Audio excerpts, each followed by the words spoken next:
যে আমাদের কওমি মাদ্রাসায় সরকার 4 পয়সাও দেয় না, অথচ সরকারের যত দাবি আমাদের কাছে, যত সমালোচনা কওমি মাদ্রাসালারা মূর্খতা শিক্ষা দেয়, এরা ভিক্ষাবৃত্তি শিক্ষা দেয়, এরা শুধু অজু গোসল নামাজ কালাম ছাড়া কিছু জানে না, এরা একটা সুই সুতো বানাতে পারে না, এরা একটা আবিষ্কার করতে পারে না, এরা সায়েন্স গবেষণা পারে না, এই বলে খালি দোষ আমাকে কওমি মাদ্রাসার উপরে। অথচ আমরা সরকারের 4 পয়সাও খাই না। আপনাকে এই মাদ্রাসায় সরকারি টাকা দেয়, বেতন দেয়, ঘর বানায় দেয়, সবই আপনাদের কাছ থেকে আমাদের কালেকশন করে করা লাগে, ঠিক কিনা? অথচ সরকারে দুনিয়ার জেনারেল শিক্ষিতরা আমাদের কওমি মাদ্রাসার পর অভিযোগ, এখানে মূর্খতা শিক্ষা দেওয়া হয়, এখানে বেকারত্ব শিক্ষা দেওয়া হয়, এখানে ভিক্ষাবৃত্তি শিক্ষা দেওয়া হয়, এই বলে আমাদের ঠাট্টা করে। পারো খালি নামাজ পড়তি, তোমরা পারো খালি কোরআন শরীফ পড়তি, পারো খালি মানুষের পকেট মারিয়ে ফজাইল টেজাইল করে পকেটেতে টাকা বের করে নিতি, তোমরা কি বানাতে পারো, এই বলে ঠাট্টা করে। এখন তাদের কি জবাব দেওয়া লাগে? আচ্ছা ঠিক আছে, আমরা কওমি মৌলবীরা সরকারের খাইও না, আমরা সরকারের কিছু বানাই দেয়নি, এই বলে আমাদের পর তোমাদের অভিযোগ। সরকার তোমাদের পিছনে বস্তা বস্তা টাকা খরচ করে, সরকারি রাজস্ব ইনকামের 75% টাকায় 75 পয়সা, 100 টাকায় 75 টাকা, 2টে খাতে সরকার ব্যবহার করে। একটা হলো প্রশাসনিক খাতে, একটা হলো কি বলা হয় প্রশাসনিক খাতে, আরেকটা হলো শিক্ষা খাতে। শিক্ষা খাত মানে তোমাদের জেনারেল শিক্ষা খাত, মেডিকেল সায়েন্স কলেজ বানাইতেছে, সায়েন্স কলেজ বানাইতেছে, মেডিকেল কলেজ বানাইতেছে, প্রযুক্তি বিশ্ববিদ্যালয় বানাইতেছে, এরপরে আরো কত কত বিশ্ববিদ্যালয়, এত বিজ্ঞান পড়াইলো সরকার তোমাদেরকে, ডাক্তারি পড়াইলো। তাহলে বাংলাদেশ সরকার তাৎক্ষণিক যারা থাকে, এমপি থাকুক, মন্ত্রী থাকুক, মোটামুটি শিল্পপতি, কোটিপতি, ভগ্নিপতি, রাষ্ট্রপতি, পয়সাপতি যারা আছে, এই স্বয়ং সরকারও বাংলাদেশের ডাক্তারকে কাছ থেকে আজও বিশ্বাসের সাথে ওষুধ খায় না। একটু অসুখ হলি সিঙ্গাপুর চলে যায়, অসুস্থ হলি মাদ্রাস চলে যায়, বোম্বে চলে যায়, চেন্নাই চলে যায়, লন্ডন চলে যায়। তোমাদের পিছনে লক্ষ লক্ষ কোটি কোটি টাকা খরচ করে তোমরা কি কচু বানায় দেখাইছো? তোমাদের প্রযুক্তি বিশ্ববিদ্যালয় কোটি কোটি টাকা খরচ করতেছে, শত শত একর জায়গা, শত শত বিঘা জায়গা দিয়ে তোমাদের বড় বড় বিল্ডিং বানাই দিছে। তোমরা কি মেশিন বানাইছো? একটু সুইর ভাষাও কি ফুটুয়ারা শিখছো? সুই বানালিও তার হুটুয়াতি ভাষা যে মেশিনটা, সে মেশিনটা চায়নাতে কিনে আনা লাগে, ইন্ডিয়াতে কিনে আনা লাগে। আজ একটা ড্রোন বানাতে পারো না, এখন একটা বন্দুক বানাতে পারো না, একটা রাইফেল বানাতে পারো না, একটা বোমা বানাতে পারো না, একটা কামান বানাইতে পারো না, একটা ট্যাঙ্ক বানাইতে পারো না। সরকার কোটি কোটি টাকা তোমাদের পিছনে খরচ করছে। নিজের পাশায় হাত দাও তো, তুমি মৌলবীকে ফাসাদ দিয়ে শুয়ে বেড়াও কে? এ কল আগে কি লাগে না? কথা কল কল আগে কি লাগে না? তোমরা এত পয়সা খরচ করে কি বানাও? তোমাদের খেলার পিছনে বস্তা বই টাকা খরচ করে পয়সা, ঠিক না? ফুটবল, এখানে স্টেডিয়াম, ওখানে স্টেডিয়াম, ফুটবল, ক্রিকেট, বইটিয়ে খুঁটুও কত, তাই তো বানানো লাগে। এত কিছু তোমাদের বিদেশের সাথে যোগাযোগে, বিদেশের থেকে আজও পর্যন্ত বিশ্বকাপ খেলায়, সারা পৃথিবীতে বিশ্বকাপ হয়, কোন খেলায় বাংলাদেশ আলার একটা কাপ আনতে পারছো? সে বড় কাপ বাদ দাও, একটা বাঙ্গা সার কাপও কি আনতে পারছো?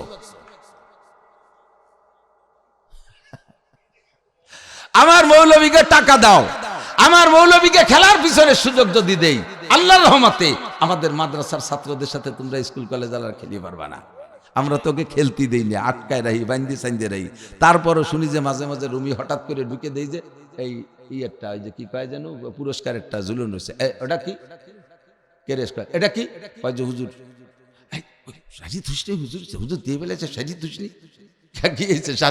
কয় যে সেদিন হাই স্কুল এলাকার সাথে ক্রিকেট খেলা হয়েছিল, ওইটি আমরা জিতে নিয়ে আইছি।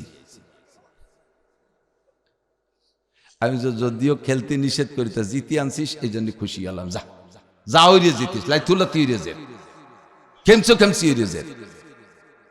লক্ষ লক্ষ টাকা দিয়ে সরকার তোমাদের পালে। মাঝে মাঝে বলি একটা বাস্তব, সেদিনকে সেবারই ঘটনা, মানে 5-6 বছর আগের এক ঘটনা। আমি যাব ঢাকা থেকে চট্টগ্রাম যাব, এয়ারপোর্টে ঢুকছি, বিমানে যাব, তা ওই জায়গা যেয়ে দেই যে আমাকে বাংলাদেশের প্লেয়াররা মোটামুটি সাজিয়ে গুজে যাইতেছে, ক্রিকেট টিম।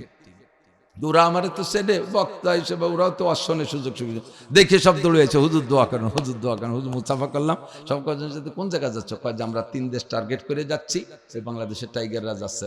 মন্ত্রীরাও আছে, কয়েকজন আগায় দিতে এসে, এমপিরাও আছে, নেতারা আছে। বাংলাদেশের টাইগাররা হরিণ শিকার করতে যাচ্ছে। কোন কোন জায়গা? প্রথম যাবে শ্রীলঙ্কা, এরপরে যাবে ইন্ডিয়া, এরপরে পাকিস্তান যাবে, তারপরে ইন্ডিয়া। 3 দেশের থেকে হরিণ শিকার করিয়া বাড়ি আসবে। কয় দিনের ম্যাচ? কয় 3 তারিখে 9 দিনের ম্যাচ, 3 দিনের ম্যাচ। তিন তারিখে 9 দিনের ম্যাচের পরে বাড়ি আসবে। আমি তো ওই পত্রিকা দেখি, খবর টবর একটু শুনি, তাদের যে ওরা 9 দিন চলে যায়, 10 দিন চলে যায়, 12 দিন চলে যায়, কোনো খবর নাই। আসলো কবে কি কিলো খুঁজে পাচ্ছি না। পরে ওই খেলা দেওয়া পার্টিকে জিজ্ঞেস করলাম, এই তারিখে যে টিমটা গেল হরিণ শিকার করতে, ওরা কি কি শিকার করে আইছে? ওরা তো টাইগার তো হরিণ শিকার করবে, কি শিকার করে আইছে? ওরা কবে গেল তো আমি জানি, আসলো কবে?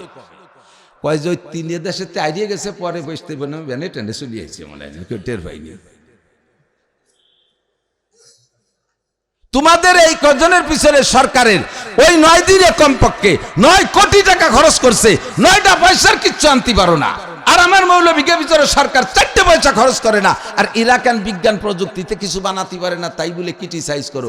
তোমরা কি বানাও? আব্দুর রাজ্জাক সাহেব কয় বিজ্ঞানী আমাকে পাইছো। ওরে বাবা, এরম টাইনি মুখ সাইডে কথা বলে, ওরে বাবা বিজ্ঞানী আমাকে পাইছো। এই যে ভাষা বার হইয়ে কাঁচা যে নারকেল গাছে উঠলো, উঠিয়ে সেই পাহাড় নারকেলটা পাড়িয়ে নিয়ে তাই চললো, বেরমতালি হুটো আনলো। এরপরে কোরআনি ডুয়ে যে ভিতরেতে নারকেল কোরাই বেরোয় খাইয়ে সেই বাঁশের আগা একখান কাটিয়ে তার মাথার মধ্যে দিয়ে ডুয়োলো। এরপরে তার মাথায় মাটি দিয়ে কলকেটটা বানাই দিয়ে উপরে বসালো। সেই নারকেলের ফাঁসড়ে আবার জিনেরি দিয়ে প্যারাক দিয়ে হুটো আনলো, ওর মধ্যে আবার বদনাই দিয়ে পানি ডুয়োলো। এরপরে তামুক মাহাইয়ে সেই কলকের মধ্যে দিয়ে সেই নারকেলের সেই ফাঁসড়ে যে ফুটো আছে ওর মধ্যে দিয়ে চুমুক দিয়ে খড়াস খড়াস খড়াস খড়াস শব্দ হইয়ে সেই দুমো ব্যাটের মধ্যে নিয়ে নাক দিয়ে, চোখ দিয়ে, কান দিয়ে, গাল দিয়ে, ফাঁসাই দিয়ে ছাড়ে। বিজ্ঞানী আমাকে পাইছি, বিজ্ঞানী আমাকে পাইছি। হাসতে হাসতে ছোটপা মাদ্রাসায় কই চলো, মনে নানুপুরি হুজুর, যশোরে হুজুর, কাইসেন হুজুর, গড়ডাঙ্গার মোহতান চৌমন হুজুর, 5 জন ওনার স্টেজে বসে হাসতে হাসতে কান্দি দিয়েছে। একটা বাস্তব কথা বলেন ঠিক না? বানাও, প্রযুক্তি বিশ্ববিদ্যালয় থেকে কিছু বানাও, অস্ত্র বানাও। কেন পরের দেশের থেকে আজও অস্ত্র ভাড়া করে খাবো? এই দেশের একজন অফিসার রে, সেনাবাহিনীর অফিসার রে এখনো পর্যন্ত প্রশিক্ষণ নিতে চায়না পাঠানো লাগে, আমেরিকা পাঠানো লাগে, ইন্ডিয়া পাঠানো লাগে। কেন? বাংলাদেশে কি তোমরা কি লেখাপড়া জানো না? দাইয়ে ভাইয়া বুড়ির ভাষায় আর বোমাটা হুজুররা বানায়, হুজুররা সায়েন্স পড়ে না, বোমাটা তারা বানায়, আর তোমরা ভরিয়ে টুরিয়ে একটা সুনসুটা দিয়ে একটা টুল্লা বানাতে পারো না। জাগা মতো আবদেশি। তো জিজ্ঞেস করছে বিজ্ঞানী, তুমি কদি ভূমিকম্প কেন হয়? কয় যে তলেতে পানি উঠে ফেলাইছে, সে জাহিলে গেখানিক বসে গেছে। তাহলে বিজ্ঞানী আমাকে পাইছি, তাই কয়া লাগে না? আল্লাহু আকবার। ভূমিকম্প কেন হয়? আল্লাহু আকবার। আল্লাহ পাক বলে বিমা কাসাবাত আইদিন নাস, মানুষের হাতের কামাই। তোমরা যখন আমার দেয়া দায়িত্ব পালন না করবে, আমার উদ্দেশ্য পূরণ না করবে, ভূমিকম্প হবে, ভূধস হবে, অগ্নিবৃষ্টি হবে, অনাবৃষ্টি হবে, অতিবৃষ্টি হবে, জলোচ্ছ্বাস হবে, ঘূর্ণিঝড় হবে, টর্নেড হবে, নার্গিস হবে, আইলা হবে, আমপান হবে, বুলবুল হবে, ফানি হবে, একের পর এক আসতে তালে থাকবে। কানে জামিন কুতিয়াসিল কুফাতা তাবা, তসবির সুতো কেটে দিলে দানাগুলো যেমন টপ টপ করে পড়ে, একের পর এক পড়তে থাকবে। ওই সময় দোয়া মোনাজাত করে ঠেকাইতে পারবা না, জালালি খতম পড়ে ঠেকাতে পারবা না, দোয়া ইউনুস পড়ে ঠেকাইতে পারবা না, কারণ অন্যায় আগে করে বসেছো। আল্লাহ পাকের পক্ষ থেকে বরাদ্দ হয়ে গেছে, যদি ওখান থেকে বাঁচতে হয়, আমি আল্লাহ পাক যে উদ্দেশ্যে তোমার সৃষ্টি করেছি, আমার উদ্দেশ্য বাস্তবায়নের ব্যাপারে সচেষ্ট হও। ওমা খলাকতুল জিন্না ওয়াল ইনসা ইল্লা লিয়াবুদুন, জিন আর ইনসান দুইটা জাতিকে বানাইছি একমাত্র আমার ইবাদতেরই জন্য। একটু বলবেন কি জন্য? কি জন্য? আমার আল্লাহ খাওয়ায় কেন? ইবাদতের জন্য। আমার আল্লাহ পড়ায় কেন? ইবাদতের জন্য। আলিশান বিল্ডিং আমারে কেন দিল? ওর 50 তলার মাথার উপরে আমি এসি সেট কইরা আরামে ঘুমাবো সেজন্য নয়। আল্লাহ আমাকে নিয়ামত দান করেছেন, 100 তলা দালানের তৌফিক যদি দেয়, কোনো ভুল নাই, কোনো সমস্যা নাই। আপনি উঠবেন 100 তলা দালান, আপনাকে আল্লাহ পছন্দ করে 100 তলা দালানের মালিক বানাই দিছে। আপনি দালানটারে ইবাদতখানা বানাই ফেলতে পারেন, দালানটারে ইবাদতখানা বানাইতে পারেন। শেষ রাত্রে উইটা রুমে রুমে যারা আছে, তাতা জাফা জুনুবুহুম আনিল মাদাজি ইয়াদউনা রাব্বাহুম খাওফাও ওয়া তামা। শেষ রাত্রে উঠবেন, বিছানা সাইডে উঠবেন, উঠবেন, আরামের বিছানারে হারাম বানায় লাথি মেরে ফেলবেন। আল্লাহু আকবার। জাগনা है जाग लो अफलाक की साया तले, आखिर तक सोया करोगे खाक की साया तले। ও যুবক, লেপের নিচে বহুত ঘুমাইতে পারবি, মুরব্বী অনেক দিন কম্বলের মধ্যে ঘুমাইতে পারবেন। স্থায়ী আরামের ঘুম যদি কবরে পাইতে চান, জাগনা है जाग लो अफलाक की साया तले, আসমানের নিচে জমিনের উপরে থাকাকালে একটু ঘুম কামাই করো, আখের তাক সোয়া করোগে খাক কি ছায়া তলে। কিয়ামত পর্যন্ত তুমি মাটির নিচে আরামে ঘুমাইতে পারবা। তোমার 10 তলা বিল্ডিং রে তুমি ইবাদতখানা বানাই ফেলো। আল্লাহর এক ওলি, বহুত বড় বুজুর্গ, এক এলাকায় প্রসিদ্ধ, ওই এলাকার আরেকজন বহুত বড় আলেম, উনি অতটা পীর পছন্দ করে না। এক একজনের এক এক স্বভাব। বড় আলেম কেউ আছে যে পীরের সাথে বায়াত হয় না, তবলিগ মুখী, শুধু তবলিগ মুখী। আবার অনেকে আছে তবলিগও করে, হক্কানি পীরের সাথে যোগাযোগ রাখে, এরই সংখ্যা বেশি। তো ইনি বড় আলেম, উনি পীর পদ্ধতি পছন্দ করে না। তো খবর পাইছে যে অমুক এলাকায় একজন বহুত বড় পীর আছে, বহুত বড় ওলি। তো এবার উনি নিয়ত করলেন তাহলে যাইয়ে দেখি, যদি লাইক হয়, পছন্দ হয়, তাহলে না বায়াত হলামই, অসুবিধা কি। তো যাইয়ে দেখে পিসাবের বাড়ি ঢুকে দেখে যে পিসাব তখন একটু কয়লুলায় আরামে ঘুমোচ্ছে। তো বলছে যে ভাই, পিসা হুজুর কি ভিতরে আছে? দারোয়ানকে জিজ্ঞেস করছে খাদেম, বলে জি আছে, হযরত তো ঘুমাচ্ছেন, একটু কয়লুলায় আছে, একটু পরে আসেন, তারপরে হুজুরের সাথে দেখা করাই দেবো। তো উনি যাইয়া পিসাব এলে, এই যে কি পিসাবের বাড়ি, দেখে যে এদিকে 100 তলা দালান, ওদিকে 200 তলা দালান, এদিকে 100 হাত দালান, ওদিকে 200 হাত দালান, এ পাশে 5 তলা, ও পাশে 7 তলা, ও পাশে 10 তলা, বিশাল বিশাল বিল্ডিং, কয়েকশো একর জায়গা নিয়ে খালি বিল্ডিং আর বিল্ডিং, সুন্দর সুন্দর বিল্ডিং। আর গেট তো আছে, মেন গেট। আর উনার ওই পিসাবের বাড়ি বড় বড় দালান কোটা দেখে ওনার পীর বুড়ে লাগবে। পীর হবে জামা ছিঁড়া থাকবে, পীর হবে ঘর ভাঙ্গা হবে, পীর অলিবারা লুঙ্গি ছিঁড়া থাকবে, পীরির পায়ে স্যান্ডেল থাকবে না, পীরির বাড়ি ঘর থাকবে না। ইয়ে কি পীর? এত বড় দালান কোটা আল্লাহ পীর হয়নি। তো মন খারাপ, এখন শখ পাইছে, শখ দিয়ে পিসাবের দরজার গেটে এক লাইন লিখে দিয়েছে, नंबर 10 के दुनिया दोस्तेदारात, नंबर 10 के दुनिया दोस्तेदारात। এইটুক লিখে ওই জায়গা শকটুক থুই আছে, দেখি পিসাব আগামীকাল কি জব লেখে কাল আসবে। ওইটুক লেখছে नंबर 10 के दुनिया दोस्तेदारात, চক্কানো কেনে রেখে আছে। পরে পিসাব ঘুম থেকে ওইটা বাইরে বেরে ওযু কালাম কইরা যখন ঢুকতে গেছে, ওই জায়গা চোখ পড়ছে, দেখে যে नंबर 10 के दुनिया दोस्तेदार। পরে তরজমা বলি, नंबर 10 के दुनिया दोस्तेदारात। ওই জায়গা আবার শখ খান রইছে। এবার পিসাব বুঝে ফেলাইছে কোন পণ্ডিত আসছিল এই জায়গায়, পণ্ডিত আমারে সবক দিয়ে গেছে। এবার পিসাব বাম পাশে লাগছে দ্বিতীয় অংশ, আগার দারাত বারায়ে दोस्तेदारात, नंबर 10 के दुनिया दोस्तेदारात, আগার দারাত বারায়ে दोस्तेदारात। যিনি লিখে গেছেন তিনি লেখছে, এত বড় প্রভাবের মালিক যিনি, এত বড় প্রতাপের মালিক যিনি, এত ইন্ডাস্ট্রিজ কলকারখানার মালিক যিনি, এত দালানকুটার মালিক যিনি, এত জায়গা জমির মালিক যিনি, এত বড় বিলাসিতার মধ্যে থেকে কোনো ব্যক্তি আল্লাহওয়ালা হইতে পারে না, সে পীর হইতে পারে না, সে ভালো মানুষ হইতে পারে না। উনারটুকু উনি এই লেখা গেছে। এবার পিসাব লিখে দিয়েছে, আগার দারাত বারায়ে दोस्तेदारात। ও ভাই, তুমি না জেনে শুনে মন্তব্য করবা না। এই দালানকুটা ঘর বাড়ি যা কিছু হতে পারে, দোস্তের জন্য হতে পারে, আল্লাহর জন্য হতে পারে। কিভাবে হতে পারে তুমি একটু ভিতরে আইসা জানতে পারবা। পরের দিন যখন ওই আলেম সাহেব আবার আসছে, আইসা দ্বিতীয় অংশ লেখা দেইকা এবার উনি দুর্বল হয়ে গেছে। তাহলে যে জানতে হবে এত বড় বড় বিল্ডিং কার জন্য বানাইলো। এবার যে দরবারে যে ভিতরে ঢুকছে, ঢুকে যে দেখে পিসা হুজুর কোনো উঁচু খাটে বসা না, কোনো সোফা সেটে বসা না, কোনো গালিচার উপরে বসা না, মোটা কোনো তোষক নাই, দামি কোনো বেড বিছানা নাই। উনি আছে একটা বিল্ডিং এর মধ্যে ঠিক, কিন্তু উনি যে জায়গা বসবাস করে, যতটুকের মধ্যে উনি থাকেন, অতটুক ফ্লোরটা কাঁচা, মাটির ফ্লোর। ওই জায়গা খেজুরের একটা পাটি বিছানো, আর মাথার নিচের বালিশ খেজুরের সরপা পেঁচাইয়া। নরমাল মাটির বাসন, মাটির বদনা, মাটির গিলাস, বিলাসিতা আর কিছুই নিজের না। যাইয়ে দরবারে বসে যে চক্ষু বন্ধ হয়ে গেছে, চোখ ছানা বড়া হয়ে গেছে, যে বলছে হযরত গতকাল ওই অংশ আমি লিখেছিলাম, ঢুকার কোনো ইচ্ছা ছিল না, আজকে দ্বিতীয় অংশ দেখে ঢুকলাম। এত বড় বড় বিল্ডিং আপনি লিখেছেন, এগুলো আল্লাহর জন্য, দোস্তের জন্য বানাইছি, কেন এই বিল্ডিংগুলো কাদের? হুজুর বলেন চলেন যে একটু দেখে আসি। একটা বিল্ডিং এর মধ্যে ঢুকছে 1000 মানুষ, সবই দুস্থ অসহায় অসহায় মানুষ। আর এক বিল্ডিং এর মধ্যে ঢুকছে 2000 পোলাপান, সবই এতিম। আর একটার মধ্যে ঢুকছে, এর ভিতরে সব ঘর পোড়া, বাড়ি পোড়া, নদী ভাঙ্গনের মানুষ, এদের কোনো জায়গা নাই, আশ্রয় নাই। এই জায়গায় এই সবগুলো ওনার বাড়ি আসে, ওনার যে সম্পদ আছে সেখান থেকে আয় যা হয় তাই দিয়ে মেহমানগুলোকে লালন পালন করে। ও বাবা, এত মানুষকে আমি বসবাস করতে জায়গা দেব কোথায়? এই জন্য আমি উঁচু উঁচু বিল্ডিং বানাইছি। ওর একটা আমি ব্যবহার করি না, ওর একটা আমি খাই না, ও জায়গার থেকে মোটা কোনো খাবার খাই না। আমার এই বাবুর্চিখানায় রান্না হয়, আল্লাহর এই মেহমানরা খায়।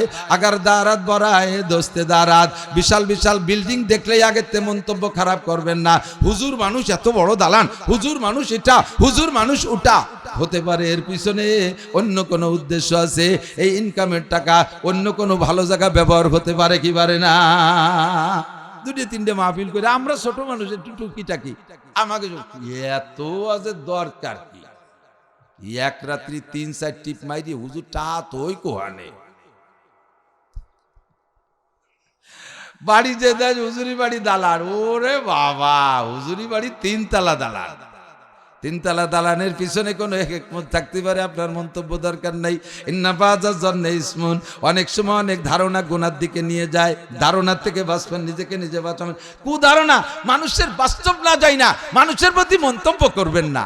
বেশিরভাগ ধারণাগুলোই গুনার দিকে। এই খেয়াল করেন, খুব জরুরি, ইম্পর্টেন্ট। আমার একেবারে বাস্তব ঘটনা বলতেছি। এই যে তরিকুল মাওলানা রাকিবুল আমার স্বাস্থ্য ভাই, আমরা একই গোষ্ঠীর মানুষ, ও জানে। আমার বাড়ি, আমার ফ্যামিলি সচরাচর বেড়াইতে যাইতে পারে না। আমার মা বুড়ো মানুষ, মার খেদমত। আমার বড় ছেলেটা প্রতিবন্ধী, তা নিয়ে নড়াচড়া করা বড় কঠিন। 27-28 বছর বয়স, বসতেও পারে না। এরপরে প্রচুর মেহমান, এর কারণে বেশি তেমন বেড়াইতে যেতে পারেন। তো বছরে আমি একবার 1 সপ্তাহ আমি বাড়ি থাকি, ওই 1 সপ্তাহ ছুটি দিই। ওই 1 সপ্তাহ ছুটি যাও তোমরা বেড়ে আসো, ছেলে মেয়ে নিয়ে বেড়াতে যাই। তো 1 সপ্তাহ ফাঁকা বাড়ি, তখন পাশে বাড়ি হয় নাই, ফাঁকা বাড়ি একা একা থাক। এই কথা কইছি, এই কদি কি কইছি, এই কা কি কইছি, প্রতিবারই সে তো অনেক বছর কেসর বছর আমার একটা লাঠি দিদি লম্বা কান কুলছি, খালি কানে তুলে বাড়ি হবে। একা একা ভয় লাগে বিদায় স্বাস্থ্য ভাই 2 ছেলেরে ডেকে নিয়েছি। মুরব্বী মুরব্বী হিসেবে ওদের সাথে পারিবারিক একটু দ্বন্দ্ব ভাব, ছেলে পেলেকে বসতে দেই না। তো 2 ছেলে রয়েছে, তোরা এই ঘরে থাক, আমি ওই ঘরে থাকবো। 1 সপ্তাহ ওরা থাইকে চলে যাওয়ার পরে, এরপরে আমার ফ্যামিলি আসছে, বা আসার পরে ওরা চলে গেছে। বাড়ি আইসা ঘর ঝাড়ু দিছে, পাকা ঘর, সারা ঘর সিঁদুরি লালে লাল, বরিয়ে ঘর সিঁদুর। যত পানি দে দই তত লাল বাড়ে। এখন মন্তব্য শুরু হয়ে গেছে, ওদের সাথে একটু দূরত্ব আছে। এই 1 সপ্তাহ ঘরে রাখছিলাম, কি যেন করে থিয়ে গেছে, সিঁদুর মিন্দুর পড়িয়াই নিয়ে। এরপরে আমার পেট খারাপ, মুরব্বীকে বাড়ি বাড়ি যারা আছে ছোট বড়, পেরাই পাতলা পায়খানা, মাথা ঘুরোয়, পড়ে যাই।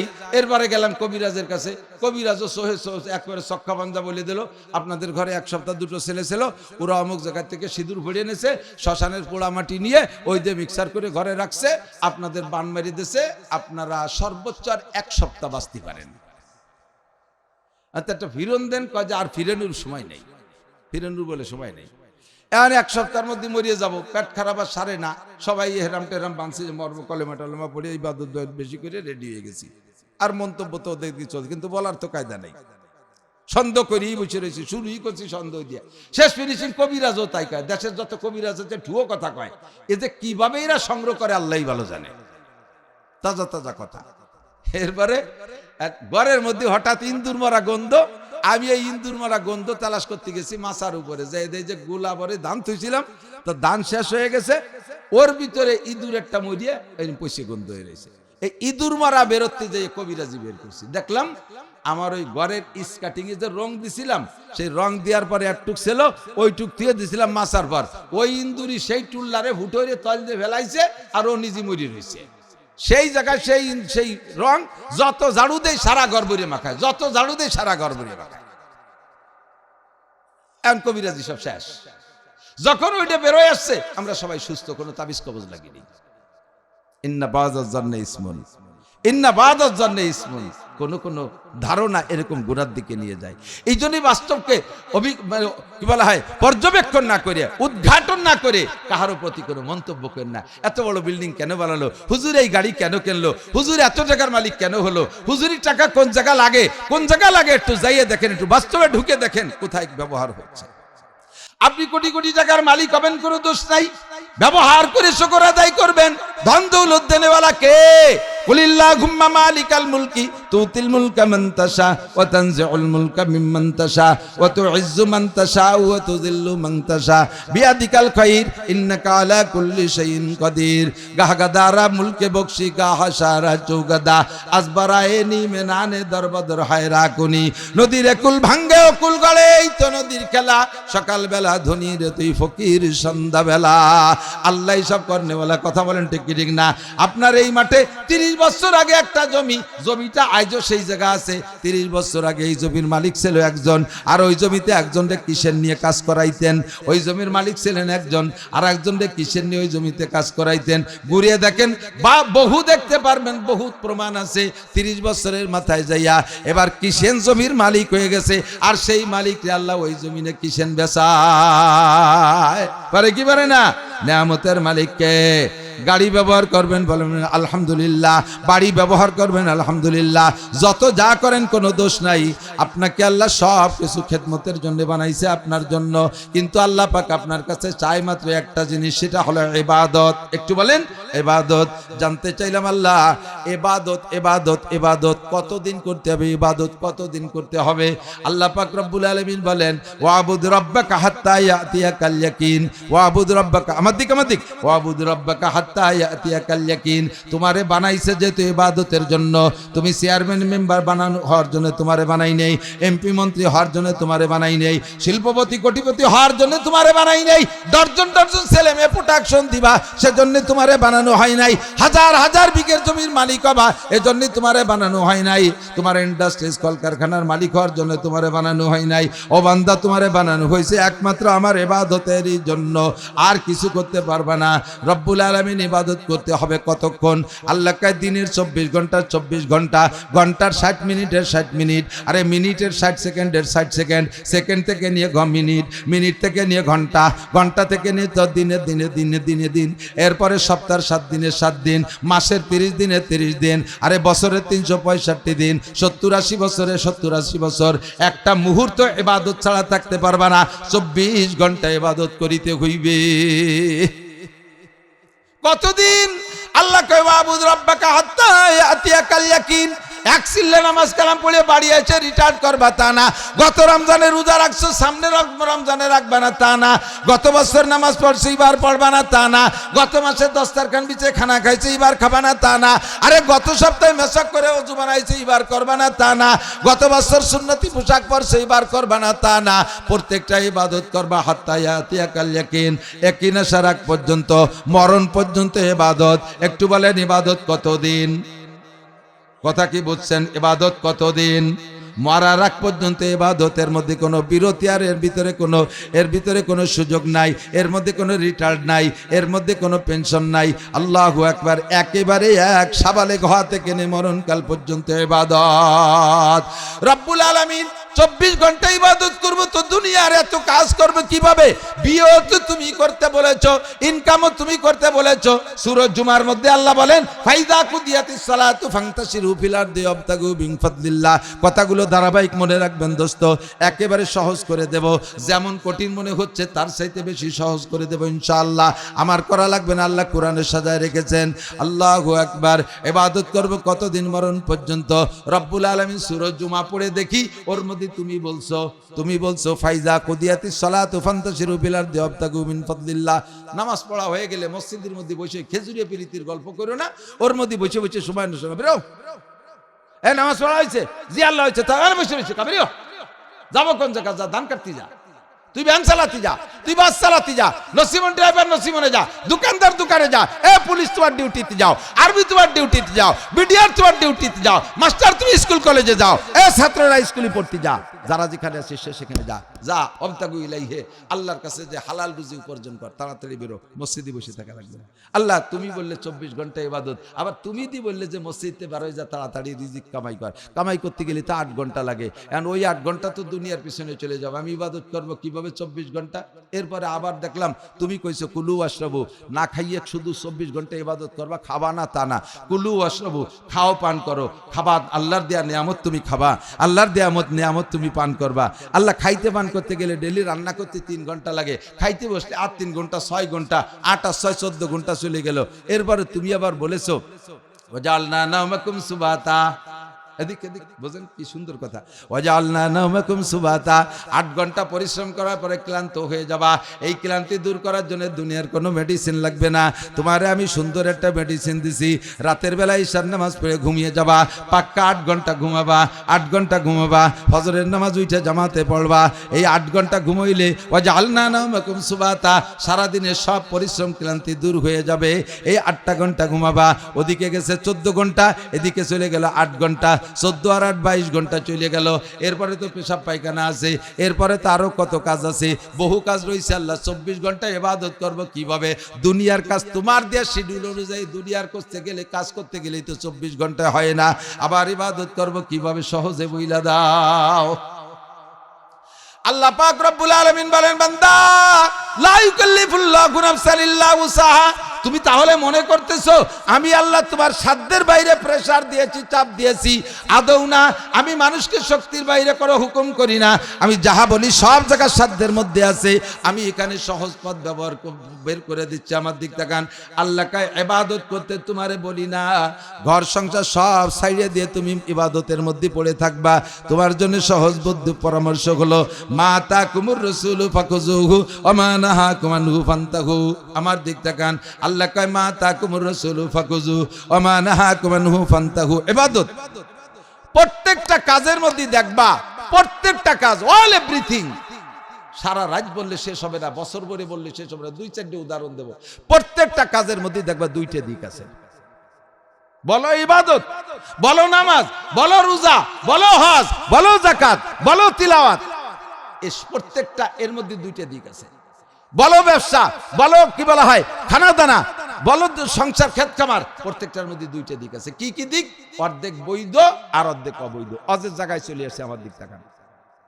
অজের সিস্টেম হলো গাই দোয়ানোর মতো, আগে বাসুদে ফানাতি হয়, শেষের দিক দোয়াতি হয়, যাইয়ে বান্ধরে টান দিলে দুধ বেরোয় না। এবার দোয়ানোর সময় যদি বালতি সরা নিয়ে যা, দুধ বাড়ি যাবে না। এখন জায়গা মতো চলে আসছে। ইবাদত কি? আল্লাহ বলছেন ইবাদতের জন্য বানাইছে, কতক্ষণ এবং ইবাদতের টাইম কতটুকু? মরণকাল পর্যন্ত 24 ঘন্টা, তাই তো প্রমাণ হলো। এবার 24 ঘন্টা ইবাদত করতে গেলে অনেক কাজ আছে, সে কাজগুলো তো আল্লাহর হুকুম, আল্লাহ অনুমতি দিয়েছে, তা করবো কিভাবে? এবার আল্লাহ সহজ করে দিয়েছে।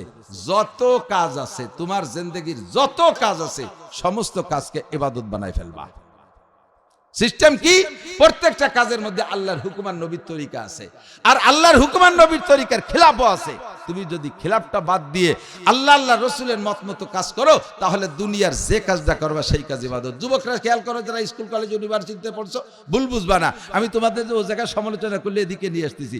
তুমি ডাক্তার হও, ইঞ্জিনিয়ার হও, বিজ্ঞানী হও, তুমি ইংরেজিতে ভালো পারদর্শী হও, বাস তোমার এর পিছনে ছোট্ট একটা নিয়ত রাখো, আল্লাহ যদি আমার ডিসি বানায়, আমি যদি বিসিএস ক্যাডার হতে পারি, যদি ডিসি হতে পারি, আমাদের যে নতুন যিনি পরিবর্তন হয়ে গেছেন কয়েকদিন আগে, যে ডিসি সাহেব আমাদের গোপালগঞ্জের, যারা যাতায়াত ছিল, যোগাযোগ আছে, তারা সাক্ষী দিতে পারবেন। আমরা উলামায়ে কিরামরা সাক্ষী দিতে বাধ্য। বাংলাদেশ স্বাধীনের পরে আমাদের গোপালগঞ্জে এত সুন্দর ডিসি আর আসে নাই। তাহাজ্জুদ পড়তেন ডিসি সাহেব, তাহাজ্জুদ পড়তেন, সাক্ষী আছে। ডিসি সাহেব রাতের বেলা গাড়ি নিয়ে তাহাজ্জুদ পড়ে ফজরের নামাজ পড়ছেন যাইয়া বাটিপাড়ার মোড়ে ওই মাদ্রাসায়। একদিন ফজরের নামাজ পড়ছে মোকশেদপুর মহারাজপুর মাদ্রাসায়, গোপালগঞ্জেতে যাইয়া। একদিন আমাদের সুলতানসি মাদ্রাসায় পড়ছে, ভবানীপুর মাদ্রাসায় পড়ছে, সুটপা মাদ্রাসায় যে ফজরের নামাজ পড়ছে। এত বড় দাড়িওয়ালা উলামায়ে কিরামরা গেলে সেভাবে ইহতেরাম করতেন। সে ডিসি হইয়া বাপের জানাজার ইমামতি করার যোগ্য। ডিসি হইয়া ঈদের নামাজ পড়ানোর যোগ্য, ডিসি হইয়া জুমার নামাজ পড়ানোর যোগ্য, ডিসি হইয়া এমন এমন বড় বড় মাহফিলে ঘন্টার পর ঘন্টা বয়ান করার যোগ্য। বিসিএস পাস করার পরে চাকরিতে নিয়োগের আগে 3 চিল্লা 4 মাস পাকিস্তানদের তবলিগি সময় লাগাইছে। তুমি মনে মনে নিয়ত রাখো, আল্লাহ যদি আমারে বিসিএস পাস করে, আমি যদি ডিসি হতে পারি, এমন একজন ডিসি হব। মাত্র 16 মাসের ভিতরে গোপালগঞ্জের ভিতরে অসংখ্য মসজিদ নির্মাণ করেছে, অনেক মসজিদের অসম্পন্ন কাজের ভিতরে সহযোগিতা করেছে। ওই হিন্দু 7 পাঁচ বলতল এলাকায় স্যারের সামনে বইসা আমরা একদিন আমাদের 10 জন আলেমরে দাওয়াত দিয়েছে ওনার ভবনে। কাশী নজরুল ইসলাম মুর্তাজা সাহেব, মহিবুল হক সাহেব, এই সোহাইব ইব্রাহিম সাহেব, তারপরে কোট মসজিদের ইমাম সাহেব মৌলানা ফখরুল ইসলাম, এরকম করে 10 জনের দাওয়াত দিয়েছে। উনি ডিসি সাহেব, এসপি সাহেব আর চিফ জুডিশিয়াল ম্যাজিস্ট্রেট 3 জন, আর আমরা এই কজন রাত 10টা পর্যন্ত গল্প করছি। গল্পের সে ঈশান নামাজ জামাতে পড়ছে ওখানে। একামত উনি দেশের একেবারে শতভাগ সঠিক শুদ্ধ একামত দেশে। এরপরে খানা খাইতে মনে করছি যে ডিসি অফিসে তাইতে চেয়ার টেবিল এত এই বেল্টের মোটামুটি বাছাই করা কয় হুজুরে নিয়ে ডুইছে। আজকে যদি চেয়ার টেবিলই বসতে দেয় তাহলে আমরা কি সিদ্ধান্ত নিতে পারি? এন্ড ডিসি সাহেবরে যদি কই যে স্যার চেয়ার টেবিলই খাবো না, দস্তারখান দেন, তাহলে উনার অপমান হতে পারে। আবার যদি চেয়ার টেবিলই বসি তাহলে উনি দলিল বানানে যে এত বড় বড় হুজুররা চেয়ার টেবিলই খেয়ে গেছে, চেয়ার টেবিলের কি দোষ, সামনে আর কেউ নিচেই বসতে দেবে না। এই নিয়ে মোটামুটি একটু দুশ্চিন্তার মধ্যে ছিলাম। হঠাৎ করে খাবারের সময় যখন হয়েছে, মসজিদে নামাজ পড়ে যেয়ে দেখি দস্তারখান বিছাইয়া ফ্লোরে খাইতে দেশে, দস্তারখান বিছাইয়া প্রত্যেকের সামনে এক একটা আলাদা দস্তারখান, গণ দস্তারখান না। বোঝা যায় যে এই দস্তারখান রেগুলার ওই বাসায় ব্যবহার হয়, ব্যবহৃত দস্তারখান দেখলে বোঝা যায়। আর আজকে হুজুর দে নতুন গান কিনে আনছে তা দেখলে বোঝা যায়। কতক্ষণ জজ সাহেব আর এসপি সাহেব আর ওই 3 অফিসার উন্ডামনের জীবনে ওই দিনই দস্তারখানে বসে প্রথম খাইছে, নিচেই বসে। উন্ডাও খান সাহেবকে চিনতো না। এই দস্তারখান যে খান সাহেব, এই খান সাহেবের সাথে উন্ডা পরিচয় ছিল না, ওই দিন চিনে গেছে। তুমি নিয়ত রাখো, আমি যদি এসপি হতে পারি তাহলে এসপি আমি অমক এসপির মতো হব। বহুত এসপি আমাদের এলাকায় আছে। আল্লাহু আকবার। আমাদের ডিআইজি রফিকুল ইসলাম শিমুল থাকে এখন রংপুরের ডিআইজি। আমি ওখানে গিয়েছি মাহফিলে, ওই জায়গার উলামায়ে কিরাম কয় কি ওনারে কেউ ডিআইজি কয় না, ওনারে বলে শায়েক রফিকুল ইসলাম। বড় বড় আলেমকে শায়েক কয় না, ওনারে শায়েক রফিকুল ইসলাম কয়। প্রত্যেকটা মাদ্রাসায় যাইয়ে খবর নাই হুজুররা কি খাইলো না খাইলো, কোন মাদ্রাসায় কি জরুরত, আল্লাহর বান্দা যে খবর নাই। এমন করে হাজার হাজার আলেম উলামা উনার জন্য আশেকার পাগল আছে। তুমি আইএ বিএমএ বিসিএস পাস করো, কোনো দোষ নাই। শোনা, তোমার নিয়ত রাখো আমি এমন একজন অফিসার হব, আমি ঘুষ খাবো না, ঘুষ খাইতে দেব না, দুর্নীতি করব না, দুর্নীতি করতে দেব না, জাতির হক নষ্ট করব না, হক নষ্ট করতে দেব না। তাহলে সারা জীবন ভরে যে জেনারেল পড়বা, প্রত্যেকটা হরফে হরফে একটা একটা করে নেকি পাইয়া যাবা। নমি গুয়াম কে আজ দুনিয়া জুদাবাস, বাহার কারে কে বাসি বা খুদাবাস। তোমারে বলি না ইবাদত করার জন্য 24 ঘন্টা মসজিদের মধ্যে পড়ে থাকো। তোমারে বলি যাও ঘর সংসার করো, বিয়ে শাদী করো, বউ বাচ্চা নিয়ে আনন্দ করো, যাও ইরির খেতে ইরি লাগাও, পাটের খেতে পাট বোনাও, যাও ইন্ডাস্ট্রিতে কলকারখানায় চাকরি বাকরি করো, যাও পুলিশ আর্মি বিডিআরে চাকরি করো। বহুত আর্মির খবর জানি, আর্মি তাহাজ্জুদ ছাড়ে না। বহুত পুলিশের খবর জানি, একটি পয়সা হারাম সুদ ঘুষ খায় না। বহুত ব্যবসায়ীরা জানি আল্লাহর রহমতে কোটি কোটি টাকার ব্যবসা করে, যাকাত পাই টুপাই আদায় করে দিচ্ছে এবং সে ওয়াক্তীয় নামাজ জামাতের সাথে আদায় করতেছে। তুমি দুনিয়ার যে কাজ করবা ওই কাজের মধ্যে 2টা দিক আছে, বৈধ আর অবৈধ। বৈধটারে করো, অবৈধটারে ছেড়ে দাও। 24 ঘন্টা যা করবেন সব ইবাদত হবে। খানা খাওয়ার সময় ডান হাত দিয়ে খানা খাবেন, বিসমিল্লাহ করে শুরু করবেন। দস্তারখান বিছে খানা খাবেন, সুন্নতি তরিকায় বসবেন, খানাও হবে, সুন্নত হবে, ইবাদতও হবে। আবার যদি সুন্নতের তরিকার খেলাফ খানা খান, বাম হাত দিয়ে বিস্কুট খান, বাম হাত দিয়ে রুটি খান, বাম হাত দিয়ে বিড়িটা খান, বাম হাত দিয়ে পান্ডা খান, যত খানা আছে বাম হাত দিয়ে খাইতেছেন, তরিকা মতো বসেন না, দস্তারখানা বিছেন না, আপনার খানা হয়ে যাবে কিন্তু ইবাদত হবে না। খেতে যাবেন, কাজ করবেন, ধান কাটতে যাবেন, বিসমিল্লাহ করে শুরু করবেন, জিকিরের সাথে ধান কাটবেন। জিকির ধান কাটা খেত খামারের কাজের মধ্যে জিকির করা খুবই সহজ। প্রত্যেক কবে কবে জিকির, সুবহানাল্লাহ সুবহানাল্লাহ সুবহানাল্লাহ, আলহামদুলিল্লাহ আলহামদুলিল্লাহ আলহামদুলিল্লাহ। ধান কাটবেন লা ইলাহা ইল্লাল্লাহ লা ইলাহা ইল্লাল্লাহ লা ইলাহা ইল্লাল্লাহ লা ইলাহা ইল্লাল্লাহ। জিকিরের সাথে ধান কাটবেন, কাটা শেষ আলহামদুলিল্লাহ বলে চলে আসবেন। যে কাজ করবেন বিসমিল্লাহ, হালাল কাজগুলো বিসমিল্লাহ বলে শুরু, আলহামদুলিল্লাহ বলে শেষ, ওই দুনিয়ার কাজটা আপনার ইবাদতে পরিণত হবে। আলাদা টাইম দেওয়া লাগবে না, সময় যেহেতু কম, সব কাজগুলো আমরা ইবাদত বানাবো। রাজি আছেন ইনশাআল্লাহ? রাজি আছেন? খানা খাবো, দস্তারখানা বিছিয়ে, রাজি আছেন? হ্যাঁ, যদি কের মাজায় সমস্যা থেকে নিচে বসতে না পারেন তাহলে চেয়ার টেবিলে বসেন, কিন্তু নিয়ত রাখেন যে আল্লাহ আমার অসুস্থতার কারণে পারতেছি না, মূল ওইভাবে নিচে বসে খাওয়া সুন্নাত। এদিক যুবকরা সবাই খেয়াল করবেন, জামাটা পরবেন, বাম হাত আগে ঢুকাইয়া ডাইন হাত পরে ঢুকে বোতাম লাগাবেন, পরা হবে, ইবাদত হবে না। ডাইন হাত আগে ঢুকে বাম হাত পরে ঢুকে বোতাম লাগাবেন, পরাও হবে, ইবাদত হবে। প্যান্ট পাজামা পরবেন, বাম পা আগে ঢুকে ডাইন পা পরে ঢুকাবেন, পরা হবে, ইবাদত হবে না। ডাইন পা আগে ঢুকাইয়া বাম পা পরে ঢুকাবেন, পরাও হবে, ইবাদত হবে। কথা কি বোঝা যাচ্ছে? জুতার মধ্যে ডাইন পা আগে ঢুকাবেন, বাম পা পরে ঢুকাবেন, পরাও হবে, ইবাদত হবে। বাম পা আগে ঢুকাইয়া ডাইন পা পরে ঢুকাবেন, পরা হবে, ইবাদত হবে না। আপনি খোলার সময় আবার ডাইন পা আগে খুলে বাম পা পরে খুলবেন, খোলা হবে, ইবাদত হবে না। খোলার সময় বাম পা আগে খুলে ডাইন পা পরে খুলবেন, খোলাও হবে, ইবাদত হবে। এমন করে প্রত্যেকটা কাজ। আল্লাহ বুঝছে ইবাদত করে, প্রতিদান কি? ইবাদত করলে কি হবে কও? আল্লাহ কয় আমি কোন ইবাদতের প্রতিদান সম্পূর্ণ আখিরাতের জন্য রাখি না। প্রত্যেকটা ইবাদতের প্রতিদান আমি দুই ভাগ করি, বড় অংশটা আখিরাতের জন্য রেখে দিই, আর দুনিয়ায় যে জিনিসটা একান্ত প্রয়োজন সেইটা আমি দেই। যেমন দেখেন প্রত্যেকটা ইবাদতের প্রতিদান দুই ভাগ।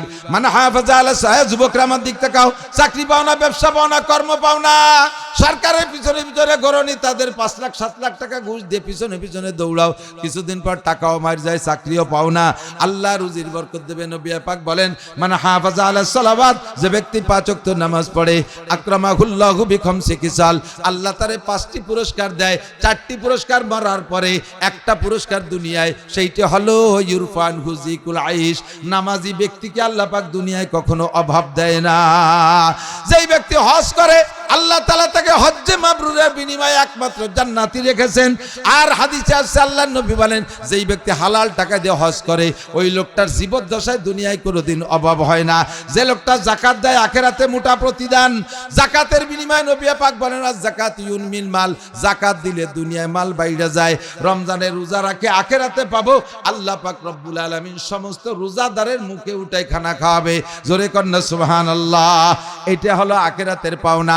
হাদিসে আছে আল্লাহ নবী বলেন রমজান মাসে ইউজাদু ফিহি রিজকুল মুমিন, রমজান মাসে রোজাদারের রুজিতে আল্লাহ বরকত বাড়াইয়া দেয়। কথা কোন ঠিক না? এমনি সময় বেশি খান না রমজানে বেশি খান? অবশ্যই রমজানে বেশি খান। ইফতারিতে যা খান আজকাল কি সন্ধ্যের আগে তাই খান, যাই 1 খান টোস্ট, একটা চা, একটা বিড়ি অথবা একটা পান। আর ওই সময় 20 প্রকারের ইফতারি, কোত্থেকে যে আসে তার খবরই নেই। ডেলি ডেলি দাওয়াতে বাড়ি ও বাড়ি দাওয়াত, ব্যবস্থা কে করে? প্রত্যেকটা ইবাদতের প্রতিদান আল্লাহ তাআলা এমন রেখেছেন দুনিয়া ও আখিরাতে। কাজে আল্লাহ বলে, আল্লাহ পাক বলেন ফালিয়াবুদু রাব্বা হাদাল বাইত, আমার দিক, ফালিয়াবুদু রাব্বা হাদাল বাইত আল্লাযী আত'আমাহুম মিন জু'ইন ওয়া আমানাহুম মিন খাউফ। তোমার দুনিয়ার শান্তি দুইটা জিনিসের মধ্যে তোমার শান্তি। একটা হলো রিজিকের পর্যাপ্ত অ্যাভেলেবল ব্যবস্থা থাকা, রিজিকের ব্যবস্থা। রিজিক মানে খালি ভাত না, আমার দৈনন্দিন জীবনে যা কিছু লাগবে সব কিছুর নাম রিজিক, এইটা তোমার জন্য অ্যাভেলেবল হবে। আর একটা হলো নিরাপদ বসবাস, শান্তিতে ঘুমাবা। তোমার মেয়েটা ঢাকায় পড়ে, তার যান জীবন ইজ্জত নিয়ে ঝুঁকি নাই। তোমার ছেলেটা কলেজে পড়ে, যান জীবন নিয়ে কোনো ঝুঁকি নাই। তুমি রাতের বেলা ব্যাগ ভরে টাকা নিয়ে ফাঁকা রাস্তা দিয়ে হাঁটবা, তোমার এই রাস্তায় কেউ দাঁড় করবে না, কেউ ঠেক দেবে না। কোটি টাকা ঘরের ভিতরে রাইখা দরজা খুলে রাত্রে ঘুমাই থাকবা, কেউ তোমার ঘরের ভিতরে, তোমার ঘরে কেউ ঢুকবে না। এর নাম হলো নিরাপদ বসবাস ব্যবস্থা। আল্লাহ পাক বলেন ফালিয়াবুদু রাব্বা হাদাল বাইত, এই ঘরের রবের ইবাদত করো।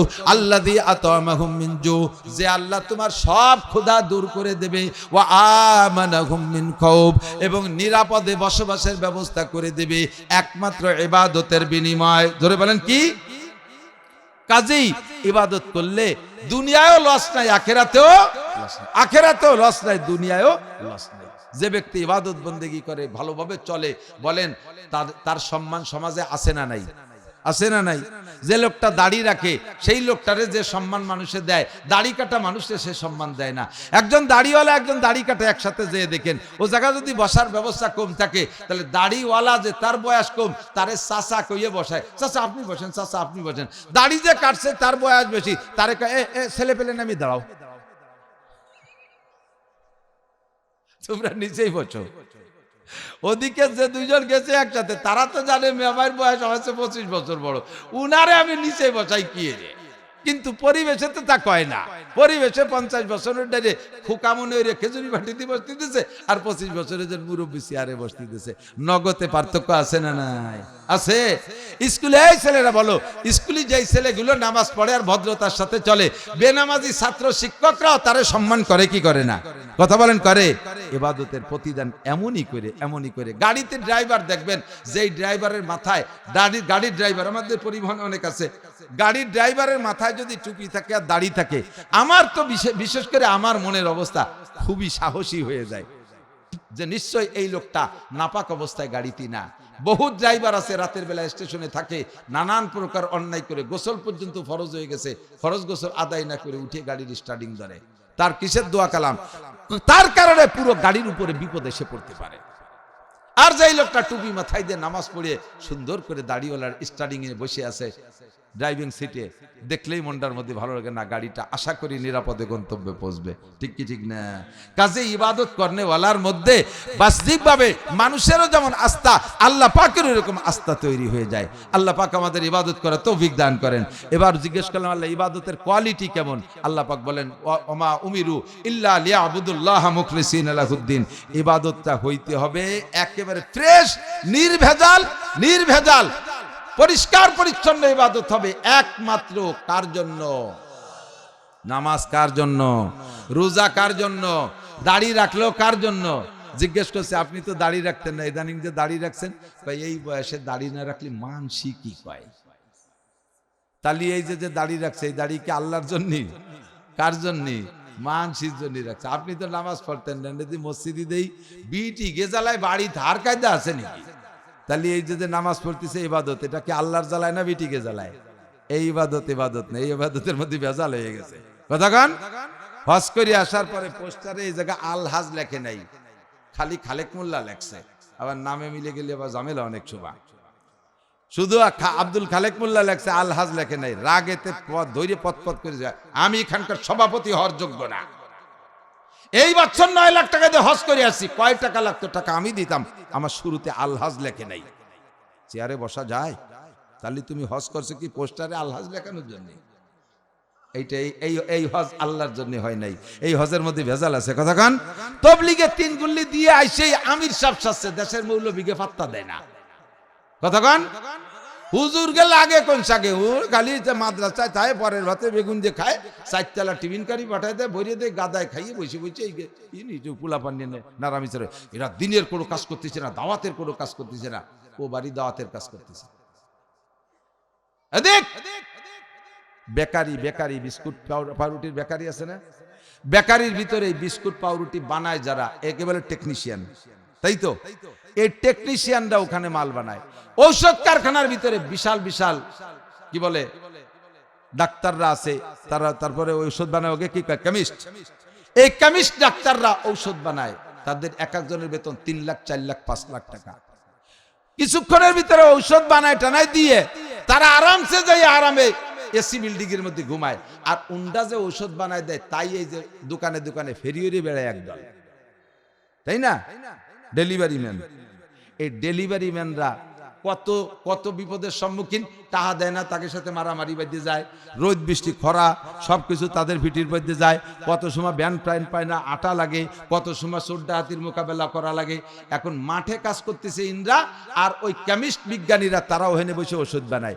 এখন যদি এই মাঠে যারা ফেরিয়ে বেড়ায়, এরা যদি কেমিস্টকে নাগে লাগে কোন সাগে, দুটো বড়ি বানাইতে সে আদ্রায় শুয়ে রয়েছে। যত মাঠের কাজ তো দাঁড়ে বারে আমরা যে কাজ করতেছি, এই ঔষধ বেশি আনি আমরা টাকা দেয়, আর উন্ডা তাই 3.5 লাখ টাকা বেতন দেয়, আর আমাকে মোটে 3,500 টাকা দেয়, যা ঔষধই বেচবো না। এই কে যদি কেমিস্টকে ঠাট্টা করে, কেমিস্টটা যদি জব দেয় যে বেটা ঠিক আছে, তোকে ফেরিয়ারা লাগবে না, তোরা যা বাড়ি যা, শেষে করি খাবা নাকি? চাকরিতে যদি ছুটে যায়, আমাদের মাল আমরা বানাবো। যত ইন্ডাস্ট্রি আছে, বলে যত ফার্মেসি আছে, তারা আমাদের কাছে এসে তাদের প্রয়োজন মতো টাকা ঔষধ নিয়ে যাবে। তোর মতো ফেরিয়ালা যদি ফেরিয়তি খারাপ লাগে, তুই সরিয়ে পড়, তোরে লাগবে না। তারপরে তুমি চাকরি পাও না, করিয়ে খাবা কি? উলামায়ে কিরাম মাদ্রাসায় বইসা, উলামায়ে কিরাম মাদ্রাসায় বইসে এই প্রোডাক্ট তৈরি করে, এরা মাল বানায়। ফরজ, ওয়াজিব, সুন্নাত, মুস্তাহাব, কোরআন হাদিসের ভিতরে ঘাইটা হাজার হাজার মসলা এরা তৈরি করে এই জায়গায় বসে।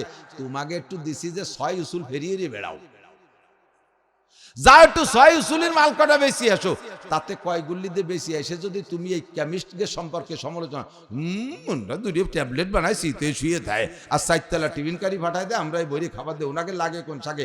আরে বেটা, এই জায়গাতে যদি মশলা না বানাই দিতাম, মাওলানা জাকারিয়া রহমাতুল্লাহ আলাইহি যদি ফাজাইলে আমাল তাবলিগি নিসাব না লিখতো, তোর মতো ফেরিয়ালায় বেস্তি জায়গা পাইতে, বেস্তি কি তোর মাল পাইতে কোথায়? কে আছে এই সমস্ত লেখনেওয়ালা? ওলামায়ে কেরাম মাদ্রাসায় বসে মসলা বানায়।